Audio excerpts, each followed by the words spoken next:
ला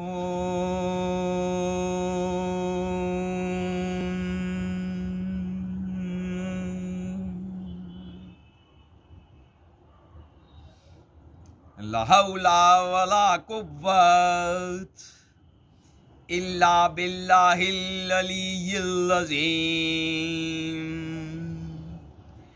बिस्मिल्लाहिर रहमानिर रहीम। इल्ला बिल्लाहिल अलिय्यिल अज़ीम। बिस्मिल्लाहिर रहमानिर रहीम। बड़े मियाँ बड़ी अच्छी तरह से बोलते हो यार।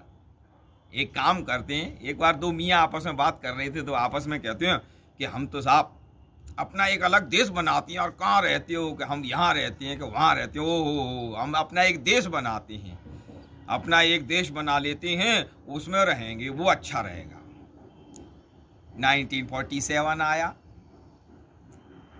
एक एरिया बन गया पूर्वी पाकिस्तान, एक एरिया बन गया पश्चिमी पाकिस्तान। पूर्वी पाकिस्तान वाले बोलने लगे, एक बार मियाँ जी बोल रहे थे, बांग्ला में बोलने लगे, बांग्ला भाषा में। हमारे बांग्ला सोनार बांग्ला सबसे सुंदर सोनार बांग्ला। हमारा बांग्ला, हमारी बांग्ला भाषा बहुत ही सुंदर है, स्वर्णिम भाषा है, गोल्डन लैंग्वेज है। वहीं एक पश्चिमी पाकिस्तान का खड़ा हुआ था जिसको आदिल पाकिस्तान कहते हैं। यार मियाँ जी क्या जुबान बोल रहे हो यार, उर्दू बोलो उर्दू, ये बंगला बंगला छोड़ो। बंगाली ने कहा कि देखो हम दोनों एक ही धर्म के हैं, हमारी भाषा अलग अलग है लेकिन धर्म एक ही है। और वो सुना नहीं उसने, जो पठान का बच्चा अपने को मानता था, उसने कहा नहीं, या तो उर्दू बोलो और बांग्ला छोड़ो, नहीं तो मारकाट शुरू। सन 71 की लड़ाई हुई। सन 71 की लड़ाई में बांग्लादेशियों के पास क्या, बेचारों के पास कुछ नहीं, तो फिर बीच में आ गया भारत। क्योंकि लड़ रहे थे ये, जो जनरल था जिसको कहते हैं बुचर ऑफ बांग्लादेश, उसका नाम था टिक्का खां। उसने एक रात में ही 7000 लोगों का कत्ल किया ढाका में। जब इतना अत्याचार था, बांग्लादेश से भाग करके आ रहे थे, शरणार्थी आ रहे थे। इंदिरा जी उस समय थी प्रधानमंत्री, तो उस समय श्रीमद् भगवद गीता का श्लोक याद आया कि कमजोर का या जिधर धर्म है उसका साथ दो। यदा यदा हि धर्मस्य ग्लानिर्भवति भारत अभ्युत्थानम् अधर्मस्य तदात्मानं सृजाम्यहम्। परित्राणाय साधूनां विनाशाय च दुष्कृतां धर्म संस्थापनार्थाय संभवामि युगे युगे। भारतीय सेना मदद के लिए गई। वहां की सेना का नाम था मुक्ति वाहिनी, वो प्योर संस्कृत। बांग्लादेश बन गया। विजय दिवस 16 दिसंबर को मनाया गया। वहां पर जो अधर्मी जो थे, इस समय जो पाकिस्तान कहा जाता है, उन अधर्मियों का सत्यानाश, सर्वनाश हुआ। 93,000 आर्मी, पाकिस्तानी आर्मी ने सोहरावर्दी गार्डन में आत्मसमर्पण कर दिया। हथियार वहीं पर इकट्ठे हुए। वो गार्डन मैंने देखा है, सोहरावर्दी गार्डन, जो कि ढाका यूनिवर्सिटी के एरिया में है। वहां पर लिखा हुआ है कि this is the place where Pakistani army surrendered before Indian army. और जनरल के नियाजी ने आपके समर्पण किया, रिवॉल्वर दे दी, नाक रगड़ी, बिल्ला दे दिया हमारे जगजीत सिंह अरोड़ा साहब को। उस समय के पश्चात भी कट्टरपंथियों का जो खेल चला, पाकिस्तान का खेल चला, तो ये वैसे 5 जन्य जो है, इस तरह की जो पत्रिकाएं हैं ये हर घर में आनी चाहिए। और इसमें भी जो लिखा हुआ है कि अब भी वहां पर क्या हो रहा है पाकिस्तान में, शियाओं का संहार और खुरासान का अर्थ। पाकिस्तान में अब भी शियाओं का कत्लेआम होता है।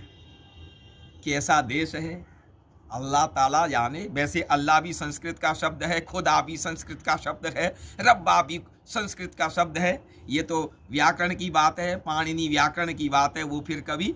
लेकिन ये जो 5 जन्य है प्रत्येक घर में, भगवान श्री कृष्ण के शंख का भी नाम 5 जन्य था, और ये प्रत्येक घर में होनी चाहिए, ये पत्रिका आनी चाहिए प्रत्येक भारतवासी के। और इसके साथ साथ अगर कल्याण जो पत्रिका है गीता प्रेस गोरखपुर की, इसको भी अगर किया जाता है, घर पर मंगाया जाता है, तो ये भी ज्ञानप्रद और जीवन में सही रास्ता दिखाने वाली है। और इसके लिए तो मुझे यही कहना है कि अगर टिक्का खान जैसों को अगर पाठ पढ़ाना है या खान को भगाना है, और जो निरीह हैं, निर्दोष हैं, कमज़ोर हैं, असहाय हैं, उनकी सहायता करने के लिए अगर आगे आना है, तो एक ध्येय मंत्र होना चाहिए प्रत्येक भारतवासी का। क्या? नमस्ते नमस्ते सदा वत्सले मातृभूमे, त्वया हिंदू भूमे सुखम वर्धितोऽहम्, महामंगले पुण्य भूमे त्वदर्थे, महामंगले पुण्य भूमे त्वदर्थे, पतत्वेश कायो नमस्ते नमस्ते, पतत्वेश कायो नमस्ते नमस्ते। हे मातृभूमि, हे पुण्य भूमि, हे हिंदू भूमि, मैं आपको पुनः पुनः नमस्कार करता हूँ, जिसमें मैं बढ़ा पला और मेरा परिवार बढ़ा पला, और आपके लिए मैं ये पूरा जीवन समर्पित करने के लिए तैयार रहूं। मैं आपको पुनः पुनः भूरि भूरि नमस्कार करता हूं। और ये सब कुछ सीखने की जो प्रेरणा मिलती है 5 जन्य पढ़ने से मिलती है। और जब मैं बांग्लादेश में था तो इसी 5 जन्य ने मुझे बहुत ही शक्ति प्रदान की। उस समय बाबरी जो ढांचा था वो उस समय की घटना भारत में हुई, और वहाँ पर भी बहुत अत्याचार हुआ था। तस्लीमा नसरीन ने भी सब कुछ लिखा लज्जा में। और विजय दिवस जो मनाया गया 6 दिसंबर को, और मनाया जाता, सॉरी, विजय दिवस जो 16 दिसंबर को मनाया जाता है और मनाया जाता रहेगा, ये शौर्य दिवस है। भगवान श्री कृष्ण का कहना है कि जयो अस्मि व्यवसायो अस्मि सत्वम सत्ववतामहम्। भगवान श्री कृष्ण ने अध्याय 10 के 36वें श्लोक में कहा है कि मैं जय हूँ, मैं विजय हूँ। और उसी गीता माता के श्लोक के अनुसार हमको विजय दिवस मनाना चाहिए, और कमजोर का जो दुर्बल है उसका जो है साथ देना चाहिए। चाहे 2 मियाँ आपस में लड़ रहे हों, लेकिन हिंदुओं का ये धर्म है, हिंदुओं का ये सनातन धर्म का ये कर्तव्य है कि हम कोई भी कहीं भी अत्याचार हो, अधर्म हो, वहाँ पर धर्म के साथ खड़े रहें। विजय दिवस यही एक याद दिलाता है, हमको स्मृति दिलाता है। बोलिए श्री वृंदावन विहारी लाल की जय।